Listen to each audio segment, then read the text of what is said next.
Well, good evening, everyone.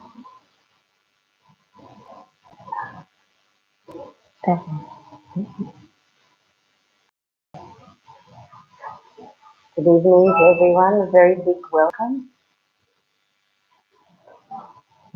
Good evening and very big welcome to everyone. And congratulations coming to the intermediate course. It's a very, very special course. And when I did it, I found all my questions were answered in the intermediate course. And also you have a beautiful teacher, May. She's a very lovely teacher. You're lucky to have her. And I'm sure you'll enjoy every moment of it. And we say everyone does the introductory course, but only a handful out of multi-millions do the intermediate course. And so you're very, very special. And welcome to the Blue Mountains, and enjoy your course. And if you have a notebook and pen with you, it's good. You can jot down anything that you want to remember, and that'll help you to progress quickly. Thank you for noticing the notebook timing, because the lots of homework will be there, because we have one session in 1 week. So you've got a week in between your sessions, and so you'll have some homework to do in that time. When you're not having a class, you'll have homework to do, and so if you bring along something you can write in, that's very good. All the very best, and I'll hand over to May. Thank you, May. Thank you, Sally. So good evening, everyone, and welcome again. So confirming that you have completed the introductory course for most of you. Can you nod your head if you have completed the introductory course? Yeah? Yeah. Okay, great. Yeah. And how about Sarah? Sarah, are you able to show your put your camera on? Is it okay for you to put your camera on? Maybe she's trying. Okay. Yeah. So anyhow, but what we're going to do today is we're going to go through the three main sessions that we did in the introductory course. We'll revise on the soul, the supreme soul, and the law of karma. And then before we move on, the reason is, as Sally said, many have completed the introductory course, and only a handful out of multi-million complete attempt the intermediate course. But it is quite essential to get the basics.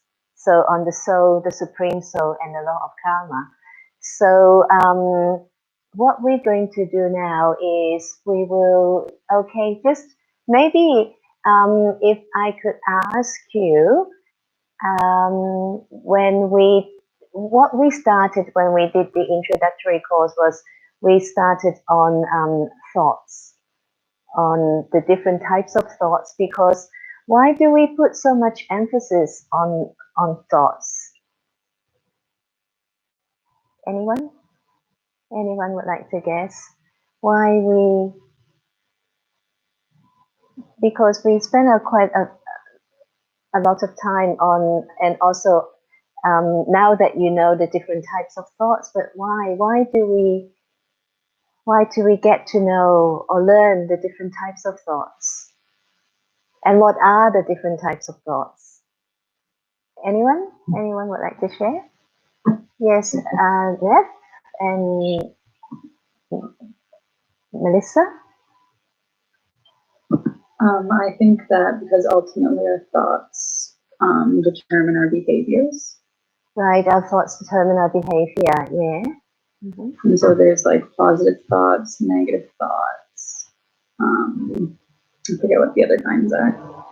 Yeah, positive thoughts, negative thoughts. We also have the thoughts that what we do with our daily things. What do we call those thoughts? Neutral, yeah, neutral or necessary. Yeah, they are neutral, but they are necessary thoughts. Yeah, yeah. And one other type of thought? Yes, and that's the which one do you think is the biggest category of our thoughts? Wasteful, yeah. And but we are aiming. What is our aim to move away from the wasteful thoughts onto Positive thoughts. onto positive thoughts. Okay. Positive ones. Yeah, yeah. So let's what are the examples? Because it's good to that we understand through examples. Can someone give me an example of a wasteful thought, please? Like if you were to be worried about something, like I worry that my car won't start in the morning. Yeah, worry. Yes, worry about the future or The past. The past, yeah. or the past. Yes, yes. Well, because what can we do with the past? We learn from the past, and really we have to move on. Yeah. So we move on from all these wasteful thoughts, which is a huge, huge basket.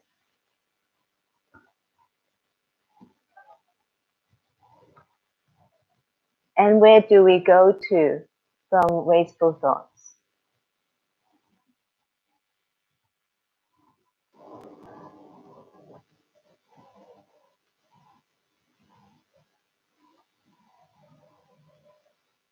What is our aim? What is our aim?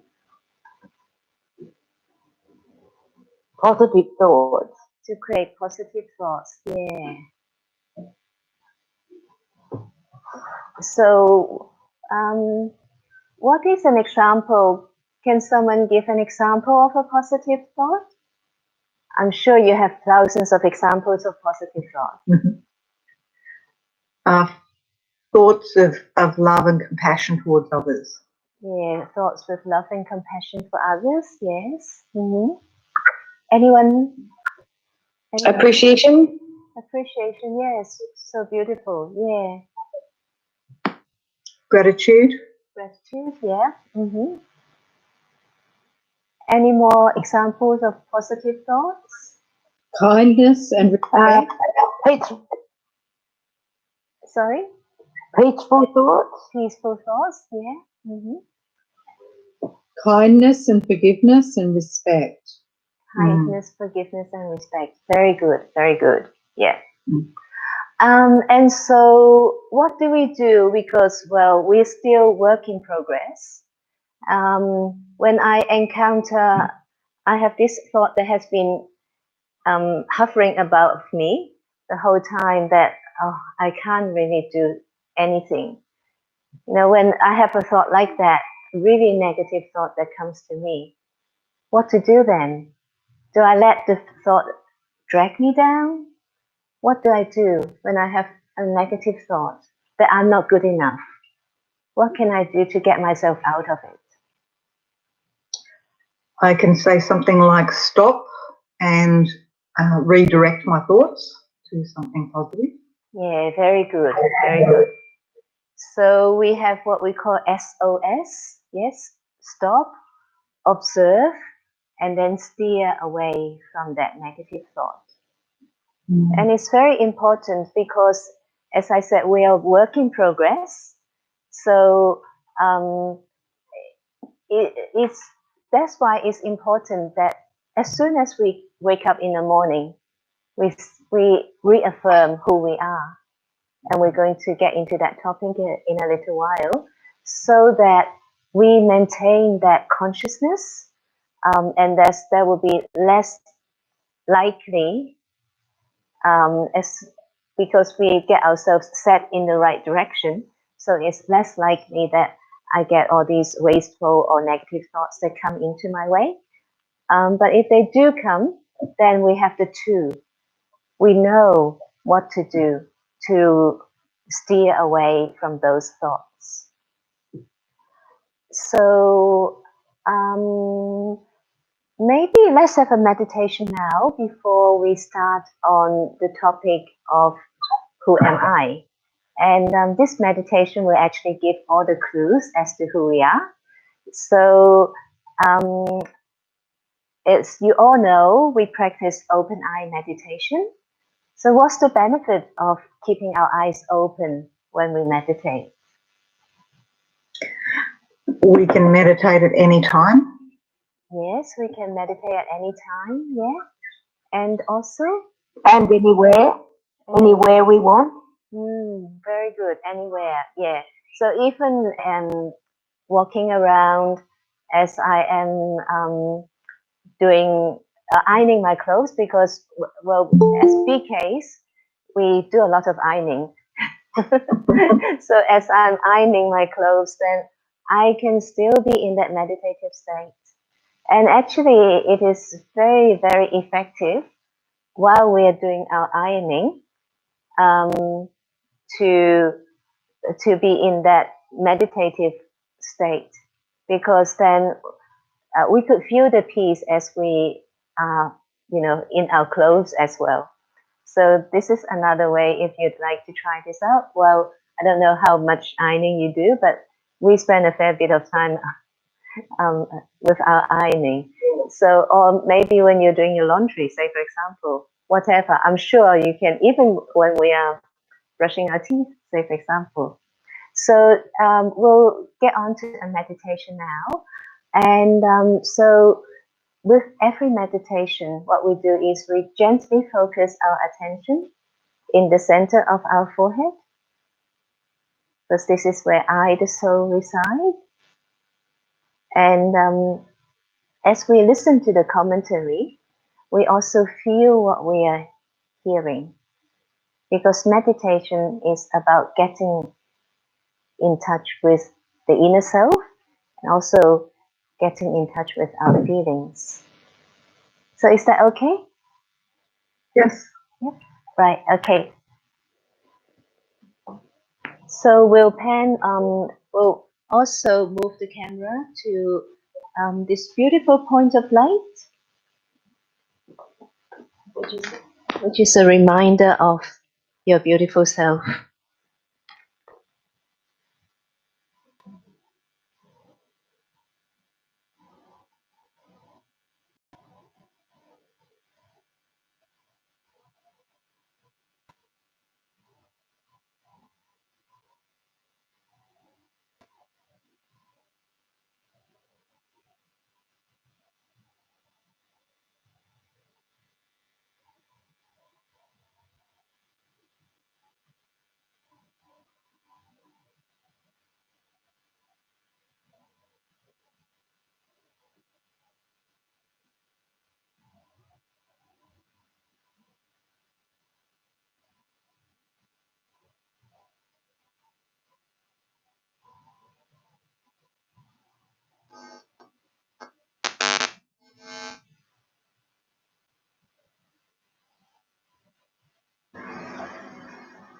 The discovery of the inner being.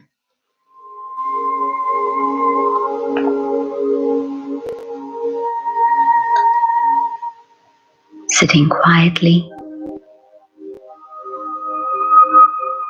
my body calm, relaxed,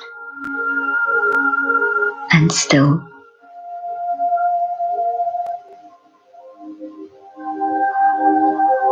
I turn inwards.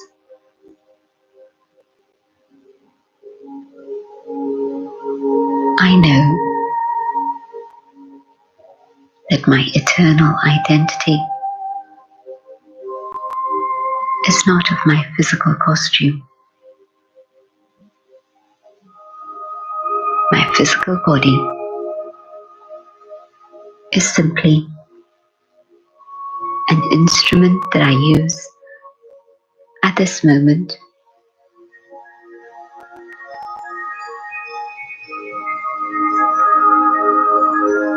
for a little while. I would like to find out more about the being that is actually operating this physical instrument.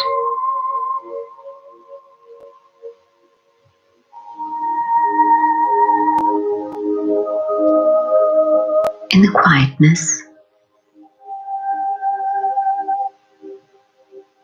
I can feel the source of life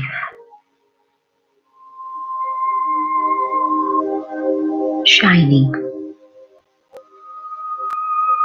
radiating light in the center of my forehead.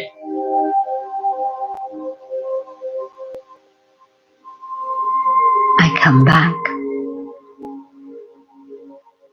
to the identity of my eternal self.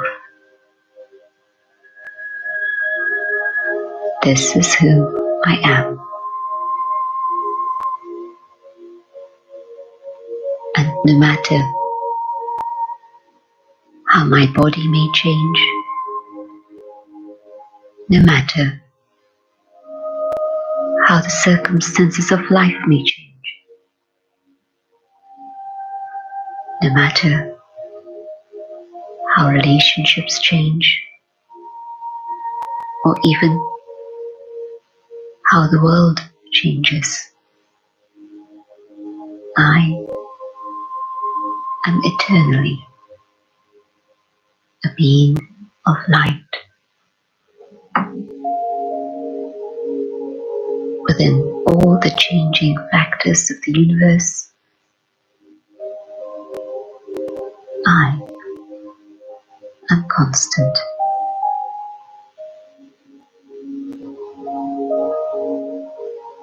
I am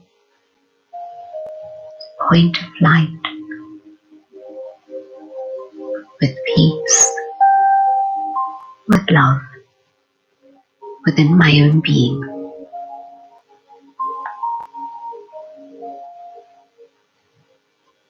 I am the source of life itself.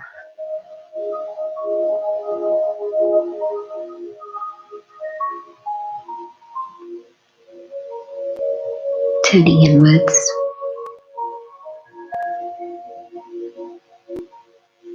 and discovering myself, I realize how I had become a stranger to myself.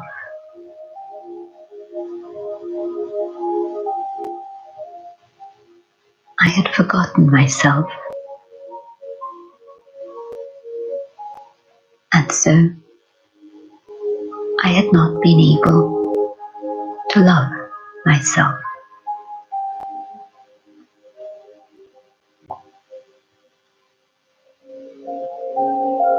And now, discovering myself, I begin to make friends with myself.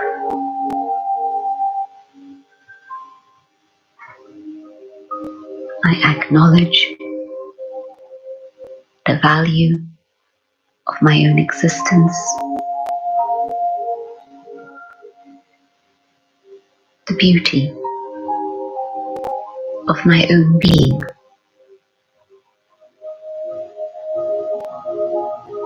And in this recognition, I once more begin to love myself and respect myself.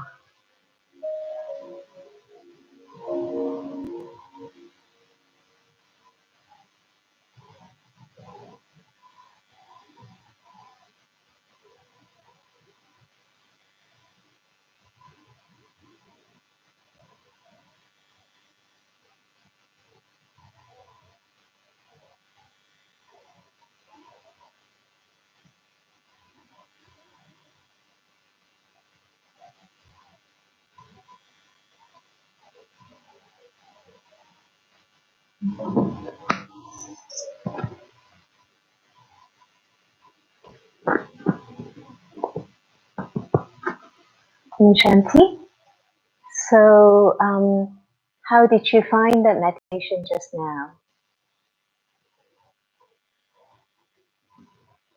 Well, it was really relaxing. It was really, really lovely.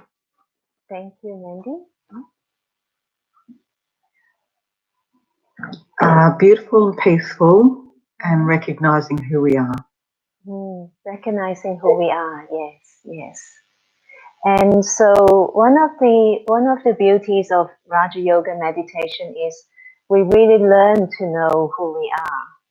We get in touch of who we are, and then through knowing who we are is the first step of, transforming ourselves. So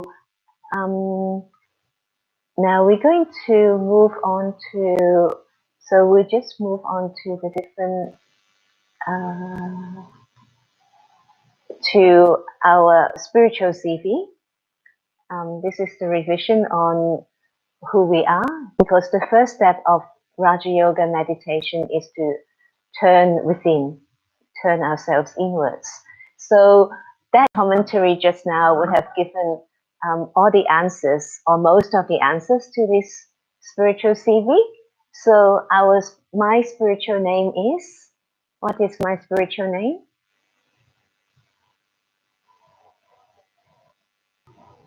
Soul. Who am I? Yes, I'm a soul. And what is my form? Being of light. Sorry? A being of light. A being of light, yes. And my location? Where am I located? I, the soul. Where am I, the soul, located? In my forehead. Yeah, so a lot of, I could see a lot of pointing to the middle of the forehead, yes. And my gender? No specific gender. Neutral, yes. So depending on whether I take a male body or a female body, so the body has gender, but the soul has got both male and female qualities. And my lifespan? Eternal. Eternal, yeah. So when I first learned that I'm eternal, I felt such a big relief, because then I don't have to be worried about what will happen to me when I leave the body. Because we actually don't say that I die. The soul never dies. The body has an expiry date, but I, the soul, will just move on from one body to another body. So we are immortal beings. The soul is imperishable. And my original qualities. What are my original qualities? Peace, love. Brave. Yeah. Pure. Yes. Happy. Happy, yeah.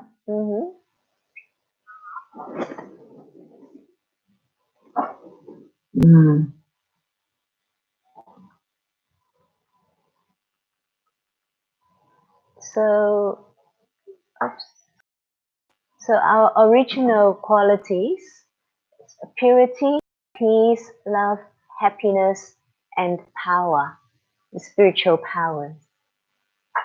Okay.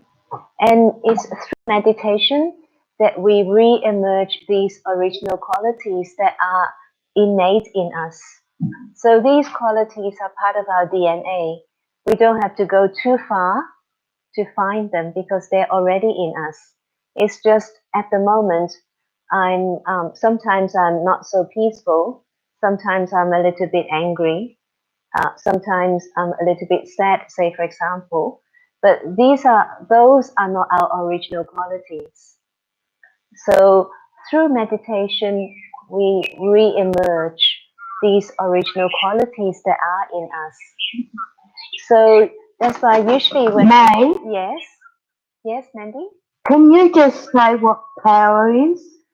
Because I'm not quite sure what you mean by Power? Yeah, so power is like our spiritual powers and also the wisdom. The wisdom that we actually the soul knows everything. And there's a saying that when we have a question, we actually already have the answer. Because otherwise we would not be asking that question. But maybe at that time we have forgotten the answer. So, and actually next week when we talk about the world drama cycle, we will talk more about a time when we, at the moment, we are learning to re-emerge these qualities that are in us. But there was a time that we were the embodiment of all of these. Yeah. So, and that power also means that innate wisdom. So the wisdom and the knowing of everything. Yeah. Mm-hmm. Okay. So let's go back.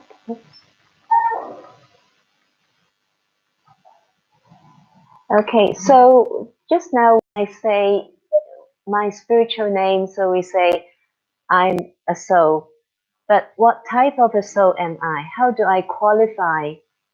You know, what type of a soul am I? So I'm a peaceful soul. I'm a loving soul. I'm a powerful soul. I'm a victorious soul.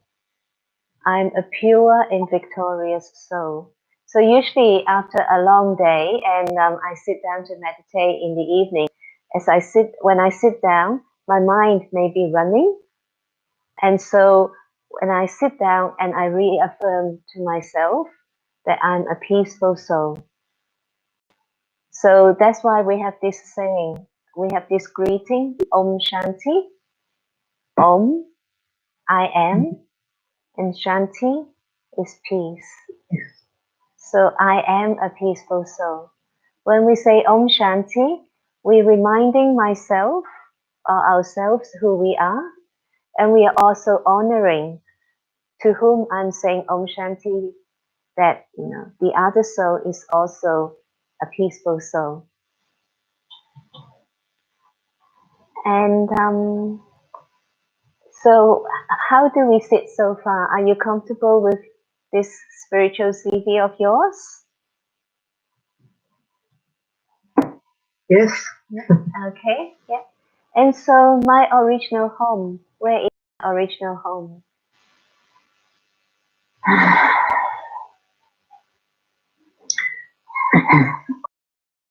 With our spiritual father. Sorry? Sorry, with our spiritual father. With our spiritual father, yes. Yes. And but where is that? Mm-hmm. So this is the image of the soul, the location of the soul,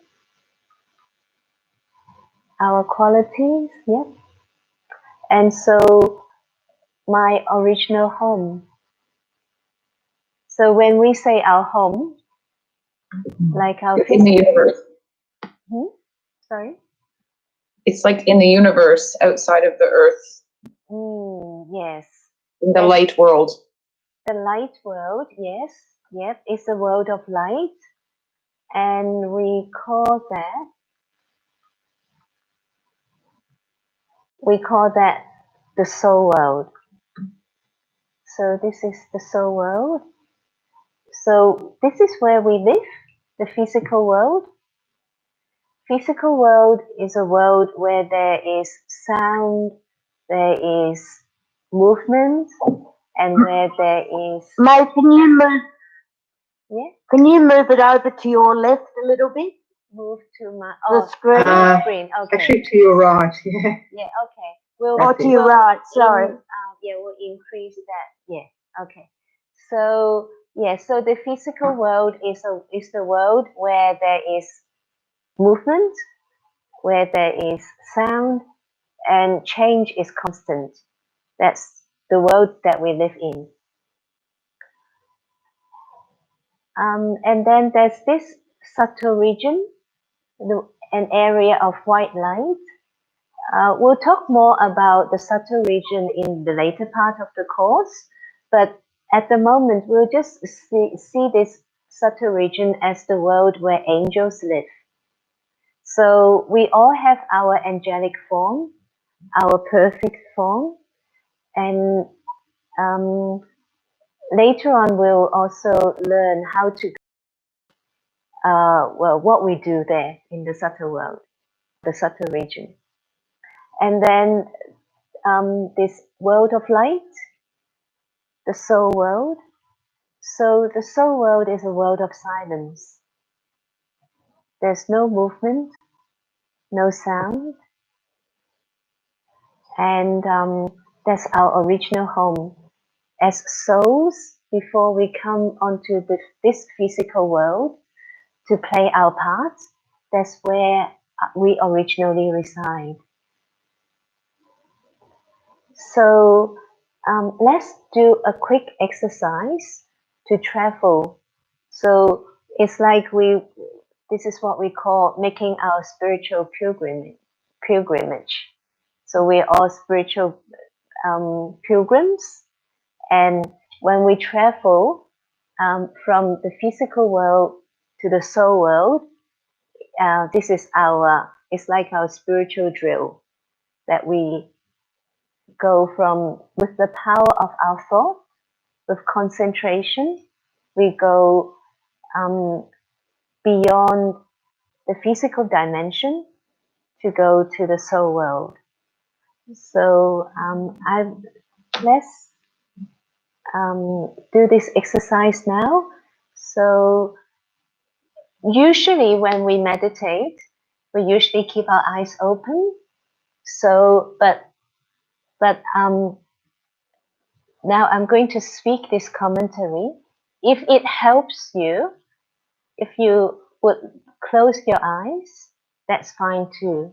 Because at the beginning, it requires a little bit of imagination to help us. So I sit comfortably and gently focus my attention in the center of my forehead.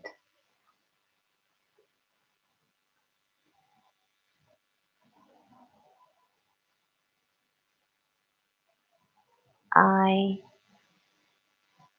am a sparkling point of eternal light.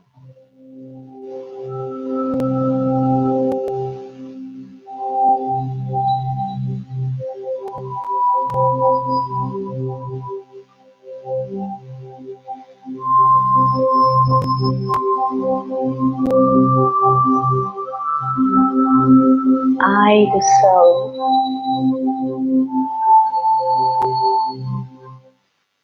am eternal.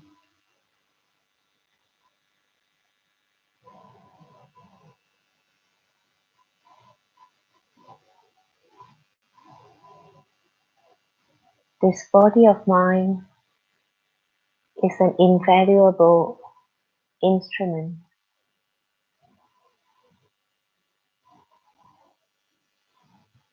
I, the soul, see through my eyes.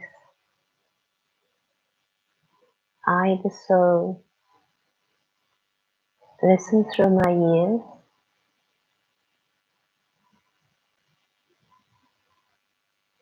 I, the soul, speak through my mouth.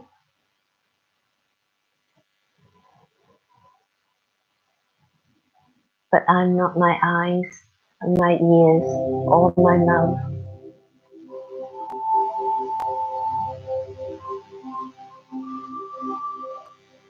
They are just instruments for me to express myself.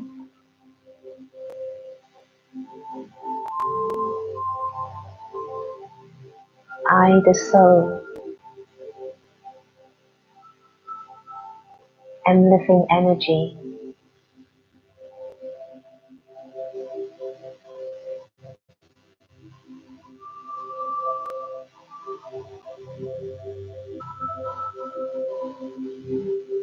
And as I sit comfortably,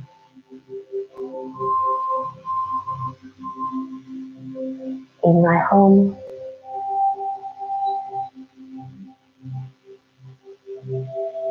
I, the soul,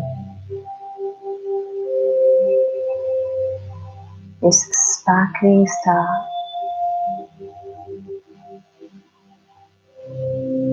with the power of my thought, I travel upwards. My body is still sitting comfortably on the chair, but I, the soul, like a rocket, fly into the night sky.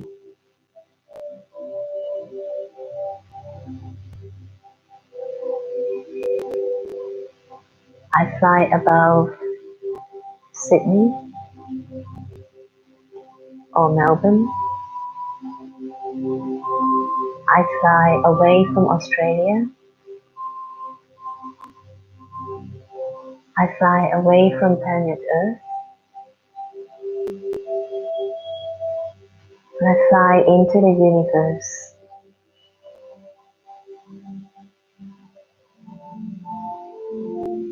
I fly past the moon and the stars.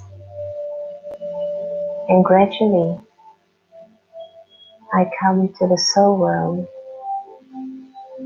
the world of eternal life,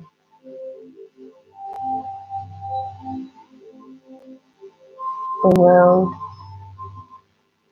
where I originally come from. In this world of man's life,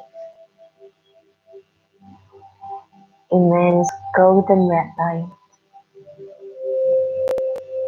I feel safe. I feel secure in my original home. I know whenever and wherever I want, I can travel to the soul world and be rejuvenated in that immense peace and silence.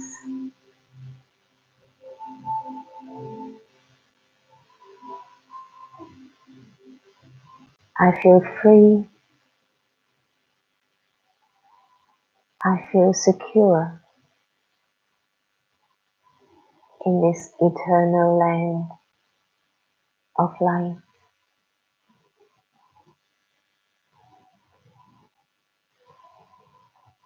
where silence and peace are constant.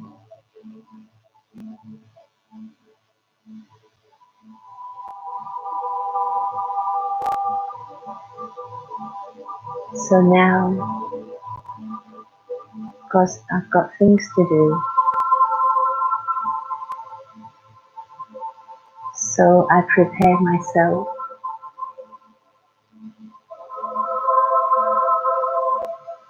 to leave the soul world.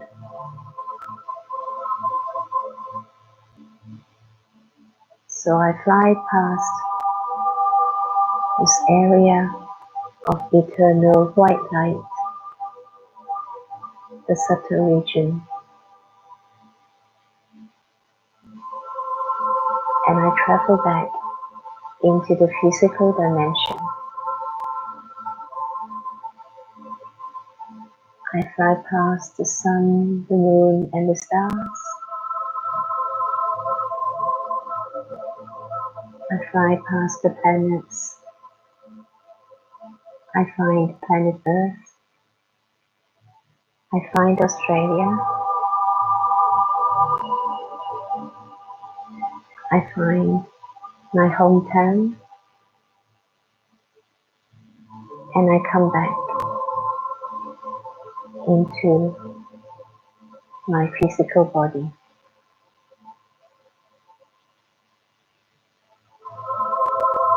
Om Shanti.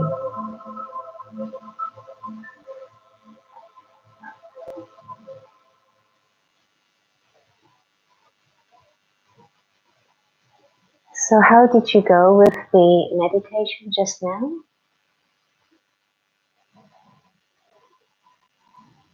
It was so beautiful. It was just like magic. Okay, so you went to the soul world.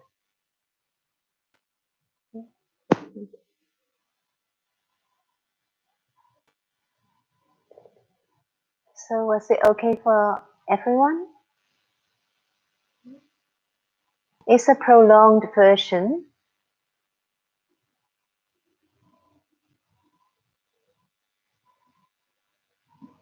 Thank you, May. It's beautiful, and I find it quite short, actually. You say it's prolonged, but I find it actually quite short, and you want to really take your time and enjoy that time in peace and space. So Yes, yes. I don't find it prolonged at all. Yeah.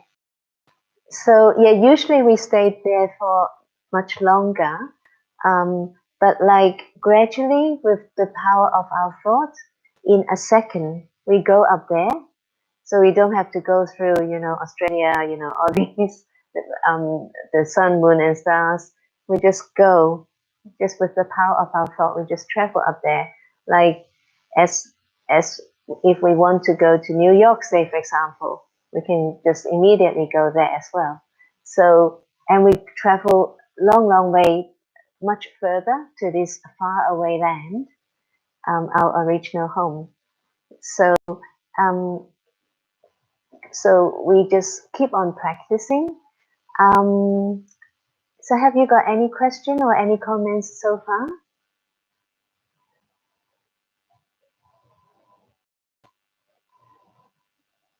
No? Okay.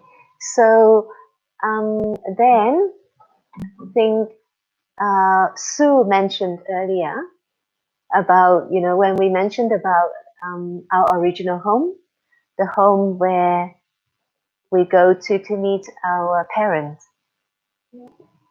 So this is all the more the reason why we go to the soul world is to meet with the Supreme. So the Supreme Soul,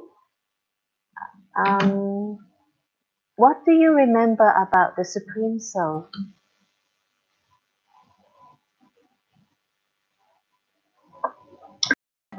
Full of all powers. Full of all powers, yes.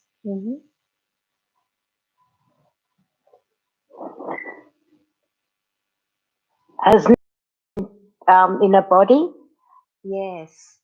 And because the Supreme has never been in a body, that's the reason why the Supreme is full of all powers.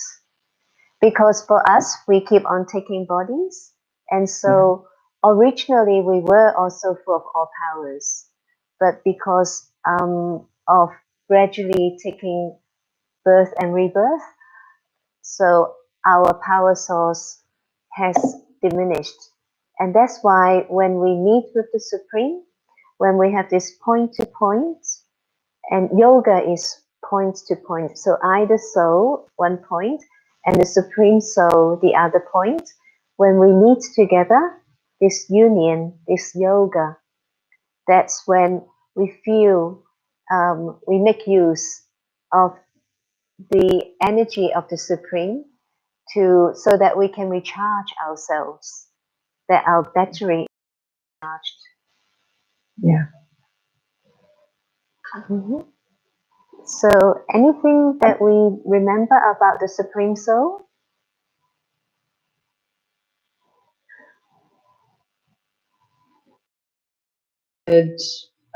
Knowledge, offering of wisdom, knowledge, teaching, quite unlimited. Yes, unlimited, yeah. So we say that the Supreme Soul is the ocean of love, the ocean of peace, the ocean of knowledge, the ocean of happiness, the ocean of all virtues actually. So the ocean is very different from a pond. So sometimes we're like a pond, and whereas the ocean is unlimited. So we don't have to be worried that if we all go to the Supreme, if we all tap into the powers of the Supreme, will the Supreme's power become, drained? Yeah, it will never happen. Yeah. So just feel free to use the Supreme. Make use of that immense power to help us with our transformation. Yeah. Anything else that we learned about the Supreme that you remember?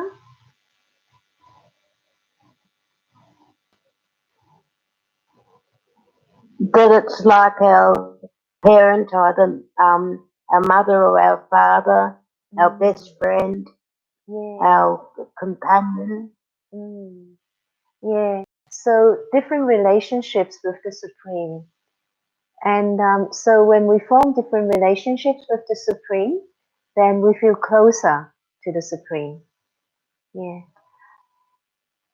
So whatever relationship you would like to develop, please feel free to. Me, like I always feel that the Supreme is like my father, my parent, and the Supreme Soul is there to protect me. So the Supreme Soul practices open door policy. So it's up to me to tap into the power of the Supreme, and then I could feel that immense love, immense happiness. It's like we're being colored by his company. And also the Supreme Soul's name, so I keep on saying the Supreme Soul. So the Supreme Soul actually we have given the Supreme many, many different names. So like God, Jehovah, Allah, Bhagwan, Ishwa, all these different names that we have given to the Supreme. But actually the Supreme has an original name. Do you remember what his original name is? Shiva. Shiva, yes. So what does Shiva means? What does the word Shiva means?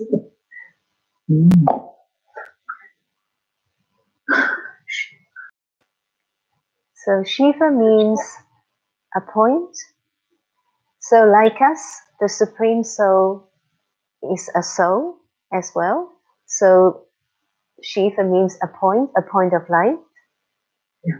But of course, the difference between us souls and the Supreme is that we keep on going through the cycle of birth and rebirth, and the Supreme Soul never enters the cycle of birth and rebirth.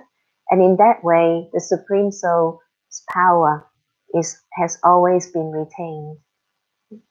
So Shiva means a point, and Shiva also means the benevolent one, the benefactor, the one who always brings benefit.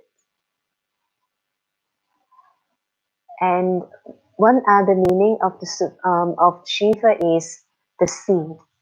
So the Supreme Soul is the seed of the human world tree.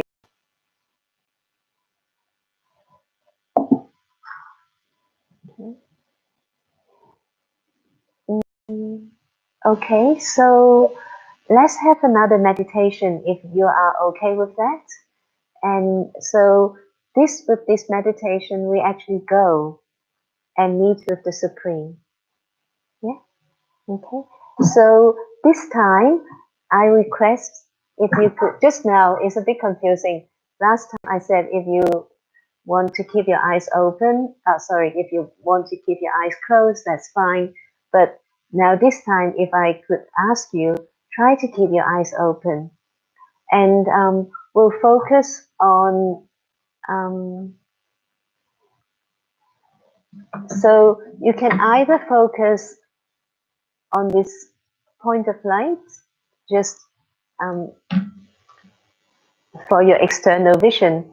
But of course, with every meditation, we gently focus our attention in the center of the forehead. This is where I, the soul, this eternal being of light, reside. And then we go upwards and feel that we are connecting with the Supreme. Okay, so I'll play a commentary and we'll all sit together. When we all sit together, even though we are physically away, but we can still create this atmosphere together. It's very powerful.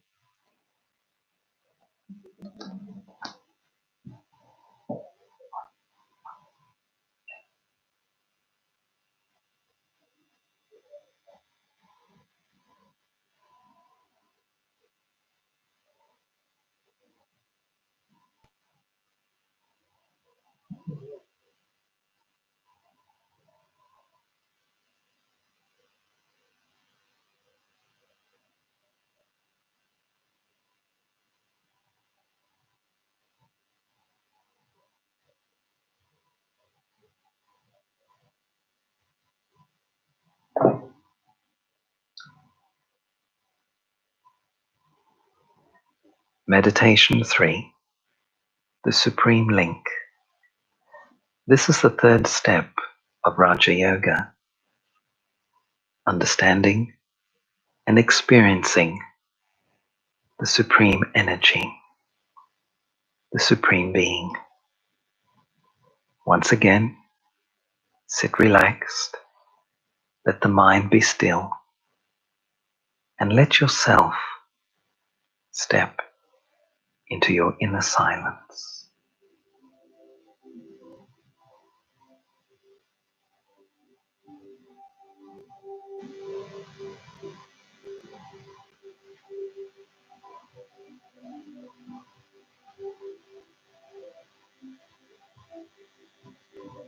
I focus the energy of my thought, the center of my forehead. I, the point of light, a point of eternal peace. I go to my home, and in my home, I see, I feel the one who is the supreme source of life,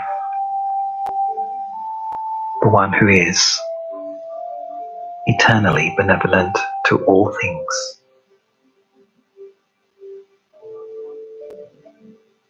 the one who is called the eternal truth, the eternal light.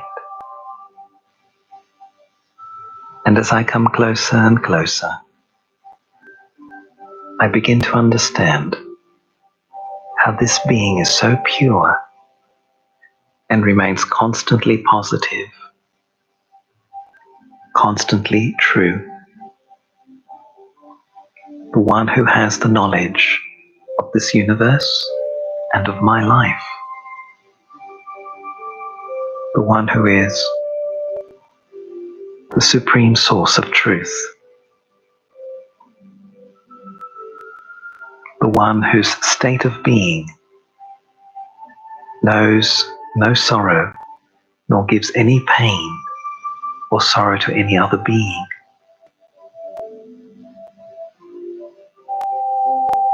Being truth, the Supreme Being is in a constant state of freedom. And as I come closer and closer, I realize I too must become true. I'm inspired to become totally free, free of all selfish desire. Because in this state of freedom, I recall, I remember my original purity. To To be pure is to be real.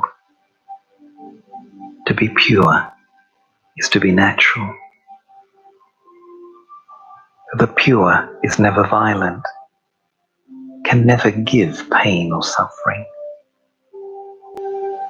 The pure maintains the law of life, and the law of life is love. The Supreme Being is the source of love, unconditional love. In essence, my original quality is also of selfless love, but I had forgotten it.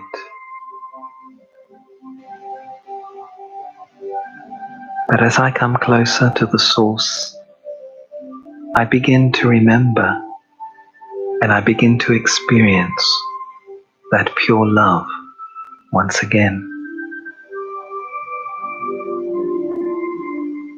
This is the love that accepts me. And in this acceptance, I am nurtured, I am healed, my heart opens, my heart begins to trust and to believe in life. Love, the Supreme Source, is love, a love that forgives, a love that gives, a love that allows me to be myself, allows me to be what I truly am, a love that does not interfere or possess, a love that gives space and growth. And as I sit here in silence with you, the Supreme Benevolent Energy, I absorb your rays of love deep into myself. And as I absorb, I am given the courage to change. I am given the faith to believe in myself once again. Your rays of spiritual love make me feel confident that transformation and growth will be achieved. Your love gives me peace. I am at peace with myself. I am in harmony with myself, and I am learning through your love to be in harmony with others. There is no conflict. There is no pain. I'm free. Love gives me the contentment of knowing my true self, but also knowing you, the benevolent one.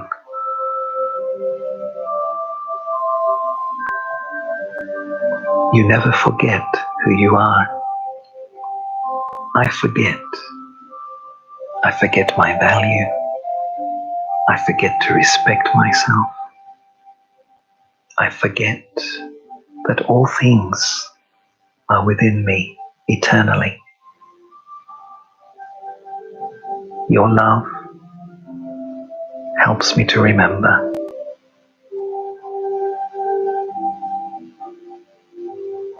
In this link of life,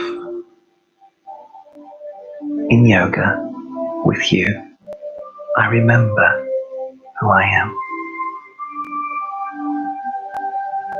Let me remain in this remembrance of your purity and my original purity. your peace and my original peace, your love and my original love. You gently guide me back to myself.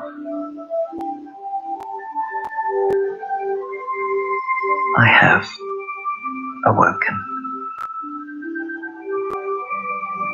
My consciousness is filled with positivity. My attitude is renewed with love and with understanding.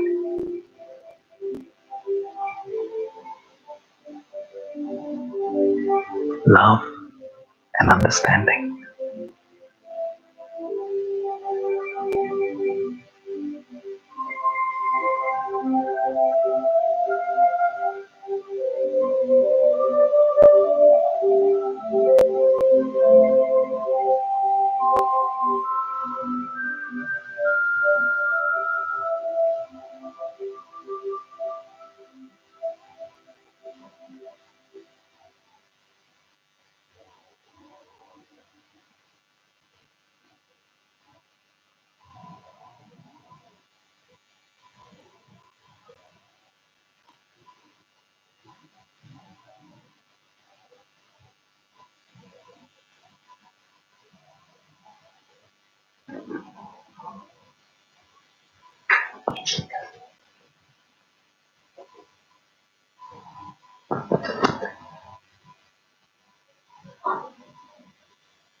Om Shanti.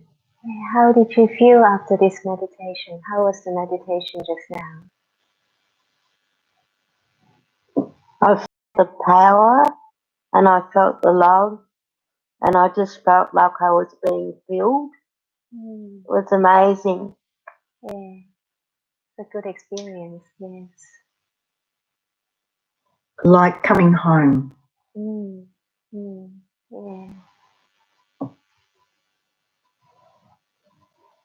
Brooke, would you like to share something? Oh, I just feel really positive. Great, thank you. Yeah. And Heidi, how about you? Yes, it was really relaxing, and yeah, it was really good. Thank you. And Melissa, how I about also you? just feel really relaxed and just like very content. Thank you. Yeah. And Melinda, how about you? Yes, it's beautiful. It's just really so sweet, very sweet. Yeah. So one thing is these commentaries are there to help us at the beginning, and gradually our aim is to create our own commentaries so that when we meditate, we actually have a sweet conversation with Baba. So Baba is another term that we use for the Supreme. And Baba means father. So there's this very close connection. Yeah, we say Shiv Baba or Baba. So feeling this very close relationship with the Supreme. But there's one thing that that really needs our attention, and that is because the Supreme Soul has never entered the cycle of birth and rebirth. So the Supreme Soul is forever soul conscious. The Supreme Soul doesn't know how to be angry, say for example, doesn't know how to feel frustrated, because the Supreme Soul is forever soul conscious. And for us, in order to connect with the Supreme, we have to tune in to that same frequency of soul consciousness. And so that's why during the day, we have to, as much as possible, we have to remind ourselves who I am. And also when we look at others, when we see others, then we see them as a soul, as a beautiful soul, as a beautiful being of light. And when we keep on doing that, that would help us a lot with our meditation, because that's really, we are in that meditative state when we are in that soul conscious stage. When we're in the awareness that I'm a soul, it's only when I'm in that awareness that I can see the others as souls. Because there are 24 hours a day, so maybe I spend half an hour in the morning, half an hour in the evening with my meditation. But what do I do with the rest of the day? So the more I practice, then the better my meditation will be. But it's actually quite tricky to keep on being in that meditative, in that soul conscious state. So it's a matter of just, because during the day we have other things to do. So, and we get into, maybe not so much in a body conscious mode, but we get into action consciousness. That when I'm doing something, and a lot of what we do really require my full attention. So, but before I do something, and after I do whatever I need to do, then I go into that soul conscious state again. So when I was working, and I was on the phone the whole time, most of the time.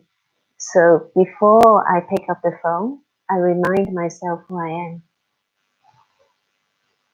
And then, and that conversation would be very, very smooth, very easy. And then when I go from one meeting to another meeting, then while I'm walking, then I practice being an angel, being a full, my whole body is a body of light. And there are many, many pockets of time during the day that we can practice this. As I pick up a glass of water to drink, at that time, I could see that my whole arm is filled with light. And the water that I'm drinking is also like a drink of light, that I'm drinking light into my body. So it's just these constant practices during the day would help us. And so just now I mentioned about when we're in that state of soul consciousness, when I'm in the awareness of being a soul, versus when at the time when I forget who I am, when I forget my spiritual identity, then that's the time when we say that we're in this state of body consciousness, that I've forgotten my spiritual identity. And the characteristic is that, what's the characteristics of being body conscious?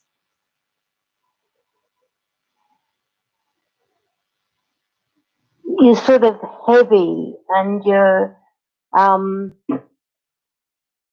sort of thoughts are a lot more negative. Yeah. So we've lost that we've lost that bubble.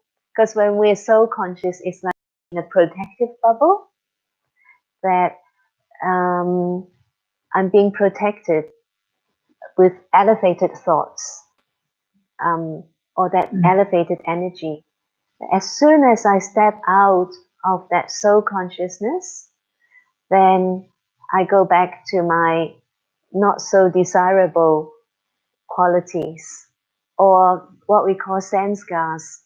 When we talk about the soul, we talk about the mind, the intellect, and the sense gas. Do you remember this?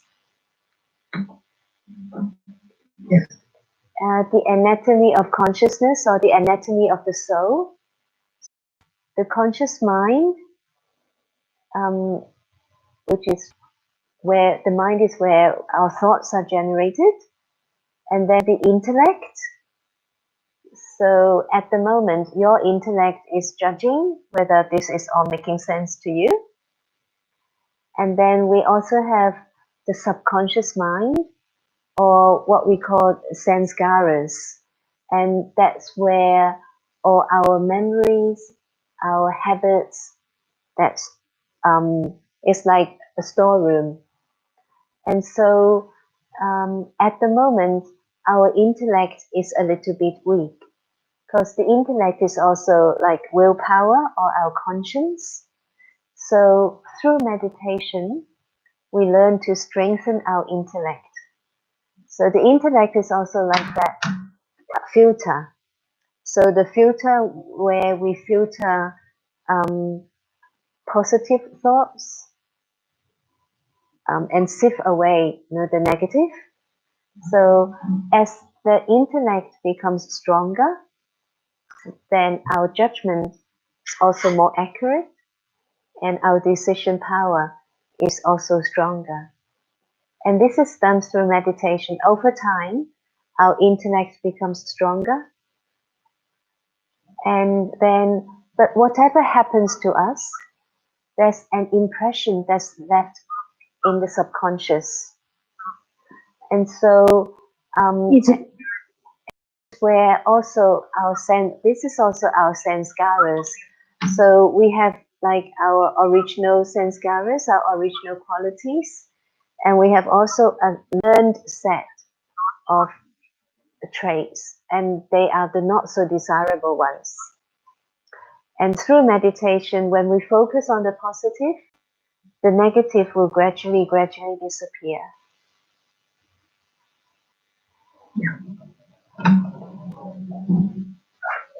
So, do you remember this anatomy of consciousness? The mind, the intellect, and the sanskaras. So the main thing now is to strengthen our intellect. And gradually, this is what Baba calls, at the moment, our intellect is not that divine. But gradually, our aim is to go back to that divine intellect.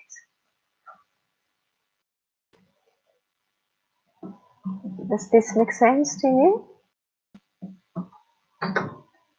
Yes.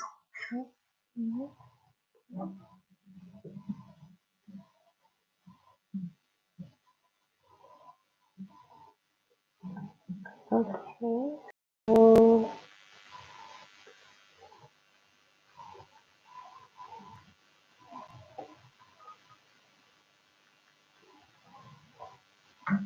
yes, so when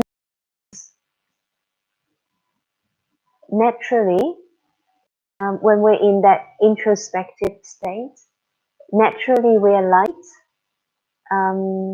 we're confident, we're flexible, we are generous, we are benevolent, we're honest, we're detached, we're sweet, we're carefree. Yeah. All the goodness, all the positive attributes are there when we are so conscious.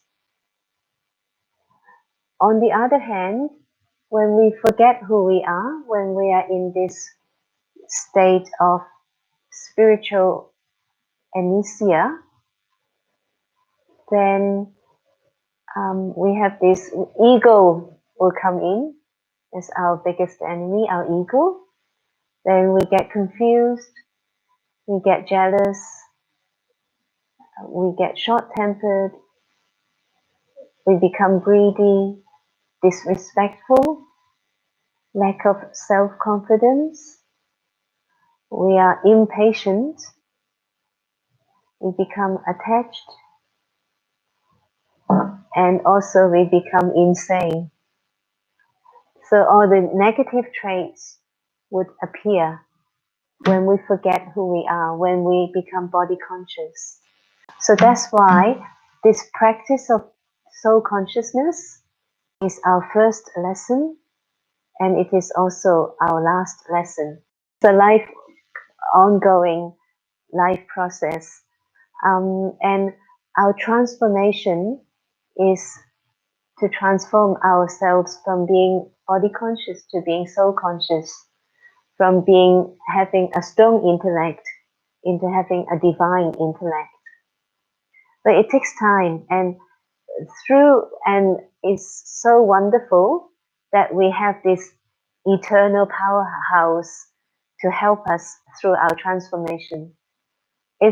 I don't think it's possible for us to do it by ourselves. I used to will things, and it is very, very difficult, so tiring. It requires so much energy to will things. But whereas now, when I have to let go of my ego though, and just let God help me, let the Supreme help me, then everything becomes easy. It's like, then I become light. I don't have to become heavy anymore. So, I like this little poster that I found. I have a friend who loves me without restriction, trusts me without fear, wants me without demand, and accepts me for who I am. And his name is God. And when we remember Baba, when we remember God, naturally we also become more unlimited ourselves.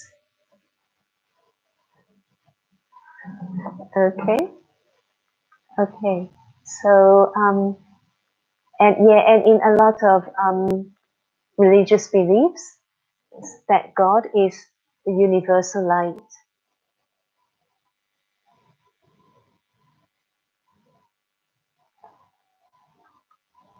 Okay, so we also talked about the law of karma when we were in the introductory course, and the word karma itself means action. So the word itself, it actually has a neutral connotation, but sometimes we attach a negative connotation to the word karma. When something happens, we say, oh, it's your karma. But it could also be my good karma as well. Like we are in relatively good karma that we can sit so comfortably at the moment and share this knowledge and share this meditative space, whereas in some parts of the world, it's impossible to live in, not to live in, how do I say, not to live without fear. So, and so the law of karma is simple, but it's also very complicated, because the concept is whatever we sow, we will reap the result. Right? As we throw the ball out, the ball will come back to me. But then sometimes the return happens immediately, and other times that ball comes back to me a lot later. So with the example of if I am greedy and I eat a huge tub of ice cream, that immediate return would be that I feel sick. But there are other things that I thought, okay, I may be able to get away with something, but never that will happen. So what does actually the law of karma teaches us? What do you think? To be very careful. Just to be very careful and aware of our thoughts, our words, and our actions. Yes. Thank you, Sue. Yes, Mandy? Just to be aware of the consequences of our actions, and it keeps us sort of in charge of our life in a way. It keeps us honest and honourable. Yeah, thank you. Yeah.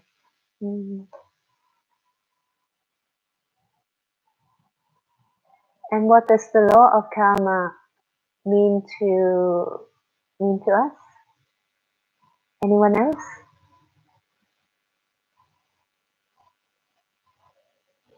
Whatever we put out into the world will come back to us. Yes. Mm-hmm. And how about responsibility? Who is responsible? Me. Me, yeah. The big me, yeah. So I am responsible. I'm responsible for my thoughts, for my words, for my action, and for the consequence. So yes, that's why we have to be so careful. Yeah. I think we need to be careful too in terms of others, because we think it only impacts on us, but it impacts on everybody around us, whatever we think, whatever words we use and whatever actions we take. We're impacting on the world around us. Absolutely, yeah. And also, yeah, the world, like our worlds, but also the environment as well. Yeah, nature. Yeah. So, so there are different ways to set. Well, we all have our karmic accounts because, like, when we have our bank balance, right? We also have our karmic account balance. So whether our account balance is in the positive or in the negative, that's totally in my hands. So in the past, I have knowingly or unknowingly created some negative karma. So what do I need to do now? Make positive action. Yeah, make positive actions to offset the negative. So there are a few ways for us to settle. So there are actually two ways. So I'll say the involuntary way first. So the involuntary way, I say involuntary because no one wants to suffer, but unfortunately, suffering is one way to settle our karmic accounts. So when I go through a major illness, that's one way for me to settle. So I don't know exactly what I'm settling because, as I said, if I have been greedy and I ate one big tub of ice cream, I have to settle that immediately. But it may be something from my past birth that I have to suffer. So, but the good thing of understanding that I am settling something is that I won't be asking why me, because I know that it is a chance for me, an opportunity for me to settle something. And it's better to settle it now rather than later. So that way, I maintain this positive attitude towards, when I'm going through that period of a major illness, say for example, then I maintain that positive attitude, and then it would be like going is not a big deal. And also, the good thing is I'm also settling something. But the easier way, the way that we all would prefer, is to create positive, some positive vibrations with positive actions, or when we meditate.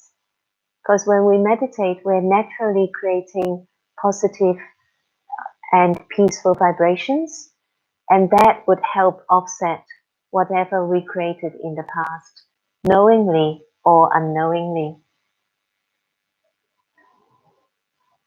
So the law of karma actually helps us to be careful about looking after the self, looking after my relationships, looking after how I spend my time, how whether I'm using everything in a worthwhile way, my time, my resources, everything. And the best protection is really to have good wishes for the self as well as for everyone. I can't have good wishes for others if I don't have good wishes for myself.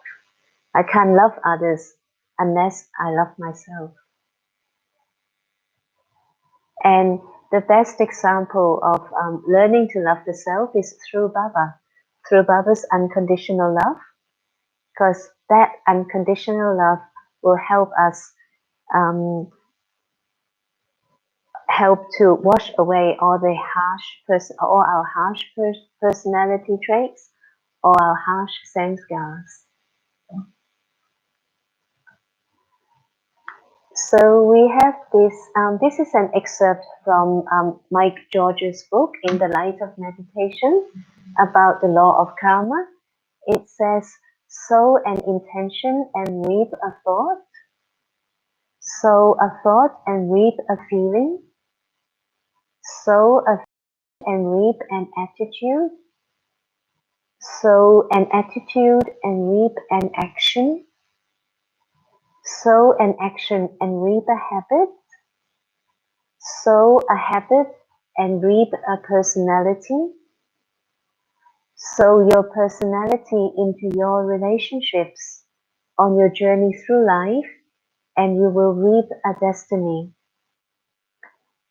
So we have to watch our thoughts and beware of our intentions.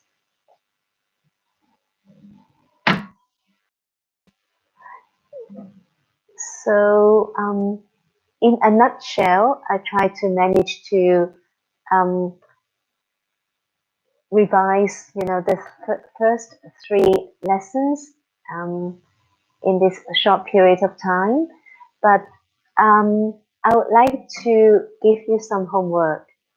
So because we have 1 week time gap, so please, I would like to ask you to meditate each day, mornings and in the evenings, because the mornings help us set the day, and the evening is like to wrap up, so that we close our chapter for the day, and the next day we start anew.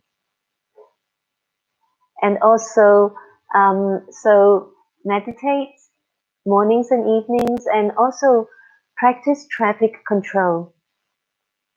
So because mornings and evenings meditation, but the day is so long, so each hour or each couple of hours, if I stop for a minute or 2 minutes and just check in, what have I been doing in the past hour, what have been my thoughts, and then just to connect, just say hello to Baba, remember who I am, and connect with the Supreme.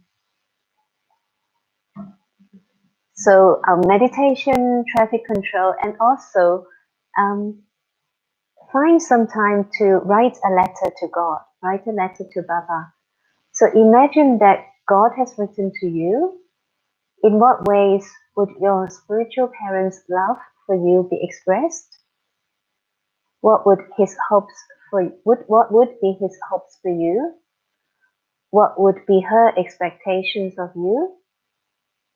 Remember that God only sees the best in you. Find a quiet spot where you are undisturbed and write a letter that your spiritual parent would send you. Once you have written and read what you think he would say to you, write your reply. So I will email this to you, and it is very, very effective.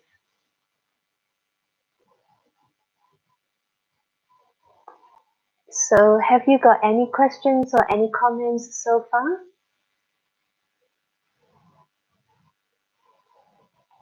It's just really exciting because it just makes it that you can just create who you really are supposed to be, rather than what you've attached from body consciousness. Yeah. Thank you, Mandy. Yes, Sue, would you like to say something? Oh, okay, you can see.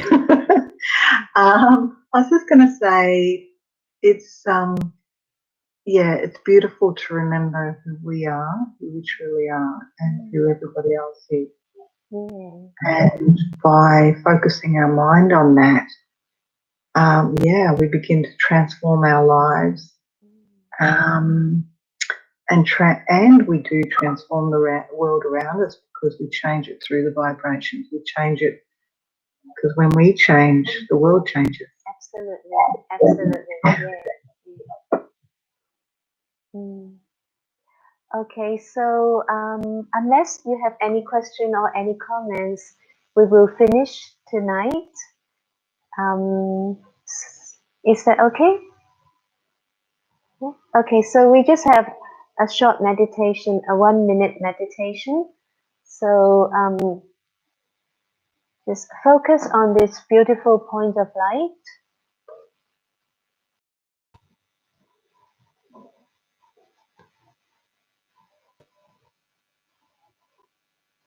And as I sit quietly and comfortably,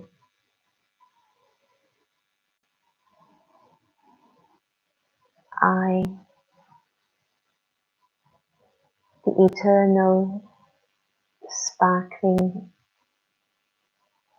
living energy,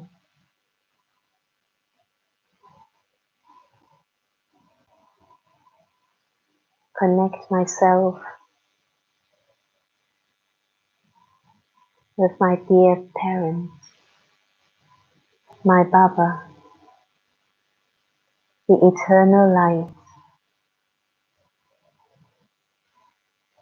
the eternal powerhouse.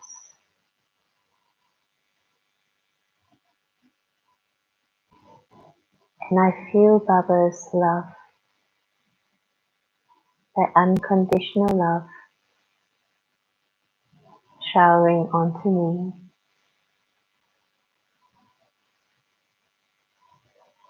Baba's hand is on my head. The protection is always there.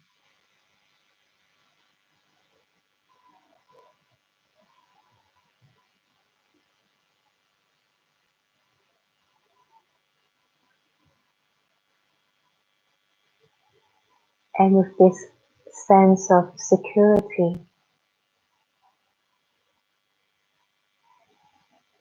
I retire for the evening.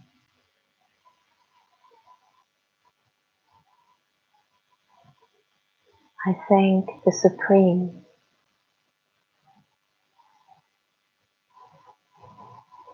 for this beautiful day, this beautiful evening,